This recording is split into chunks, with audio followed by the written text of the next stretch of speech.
my advice to anybody listening who wants a bike fit, or who has some kind of suspicion that they're in need of a position on their bike that they don't currently have, you need to seek out somebody who does a thorough physical evaluation. And if we go back historically, there was no physical examination other than measuring segment lengths prior to bike fitting. Now you need an assessment of your foot mechanics, your knee alignment, your flexibility, your hip motion, your spinal motion, your cervical motion. So the thorough physical exam allows them to know what your limits might be on the bike as far as reach is concerned, handlebar drop, saddle position, all those things. So it is the physical exam and how to interpret that exam's findings that's going to create the great fitter from the average fitter who's just reading numbers on a screen.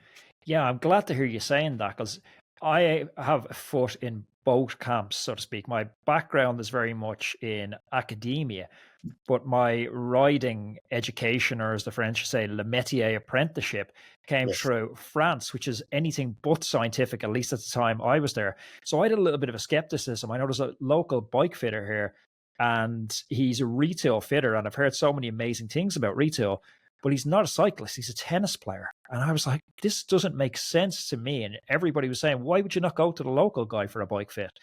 Yeah. And it never made sense to me. I always went back to my bike fitter when I was out in France, because I maybe steered too much into the traditional bike fit there. Yeah. Well, I think it's a marriage of both. I mean, my undergraduate degree is in anatomy, master's degree in sports medicine. And none of those prepared me. Neither of those prepared me fully to be a biomechanist. I mean, it's the body in motion. So you have to. There's a lot of interpretation of the physical exam. Not to mention the motion capture numbers you see on a screen. There's this interpretation that blends them together, and then rider feedback. The old adage that the customer's always right. They are right. And bike fit is not a one and done. It is an ongoing process. Bodies age. Juniors need a bike fit assessment every 6 months. Masters, wow.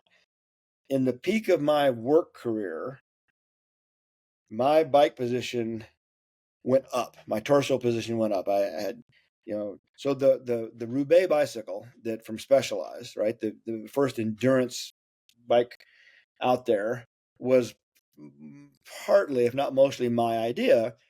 And I said, I want more head tube height. I want a little suspension in the rear, and my position kind of went up because I was getting older and I was working a lot, not stretching, not lifting enough.